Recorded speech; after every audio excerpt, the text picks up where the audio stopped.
just a quick video on the parts that I had to order for my old valve body. I sent the other one back because it didn't work. It was worse than the one I have, so I decided to just get some new solenoids because I ended up breaking the tabs. And right now, I just went ahead and finished testing the new ones here. As you can see, those are the ranges from the actual resistance that you see on there, for between 4 and 8. That's what they are new, or when new.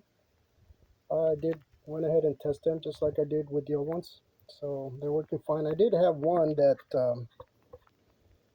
I was having a little hard time putting the connection on there, but I finally went in there. It was a little bent, so I bent it down a little bit just so that it would work. So as you can see, all of these are green. 1, 2, 3, 4, 5 are green and one black. Here are the instructions that they have, and let's see, O9G. So all of these here and this one are the same. The last one is the only one that's different, which is the TCC, and that's the black one. Also, if you look here, they're not completely sealed like they said. I think that's used for the cooling on these, so that it's something I gotta put on the valve body, but I wanted to test them first. And now the other thing here that I just noticed, it's that there is an adjustment for each one of the springs or valves that it's on the opposite side here, and depending on where you're having a problem, you're going to turn that screw clockwise or counterclockwise. As you can see here, you decrease the pressure by turning it clockwise, and you increase the pressure by turning it counterclockwise, so it's kind of backwards. And those are the little clips that you'll see on the opposite side of this end from the valve body over there. I didn't know those were actually adjustment screws, but when I took out the valve just to make sure they were clean, that's what these are. And they're talking about, let me see here. They call it a flare. I'm not sure what that means.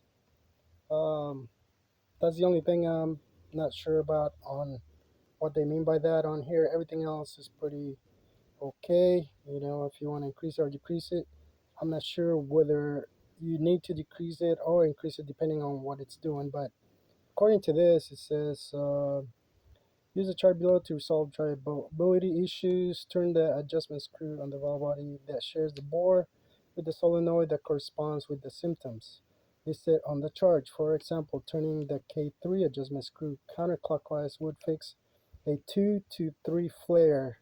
I'm guessing that's the change between second and third gear. Correct me if I'm wrong, but that's what I'm getting from that. So for faint symptoms, turn the screw half a rotation. For intense symptoms, turn the screw 2 complete rotations after every adjustment performed the suggested relearn procedure. Now, that's good and all, but I'll definitely have to drive the car manual if there is a problem after I put everything back. However, in order to make those adjustments, you have to do the whole procedure where you have to take everything out in terms of the oil, the pan, and then you get in there, you take, you're gonna test it out. If you're gonna do it manually or one at a time, and then you gotta put all that cover back, put the oil back. So that's kind of a big procedure, or not necessarily big, but just you just got to go through the whole process again, which is kind of painful. But now that they're new, I know for a fact that this are hopefully will be okay. So if there are any problems, then I could try that eventually, which I'm hoping I don't have to do that. I haven't moved him or anything. I'm just gonna leave it alone since it was working. But if there is a problem, so that's the last thing I can do on this valve body to see if anything changes to try and fix it. But I will definitely have to do the manual shift in order to make sure I know which gear the problem is happening exactly on. So that's a whole other procedure. And this is pretty similar to what the other valve body had, as you can see.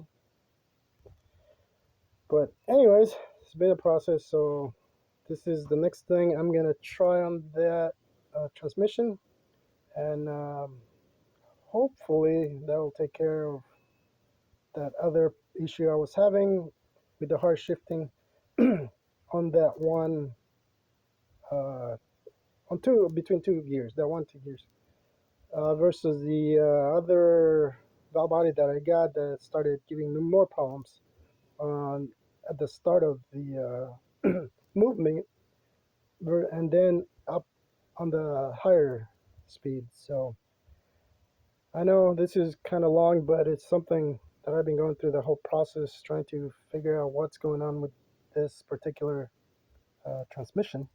So hopefully we can get something else sorted out here, and I'm hoping that'll be the end of it, but you never know. So we'll see.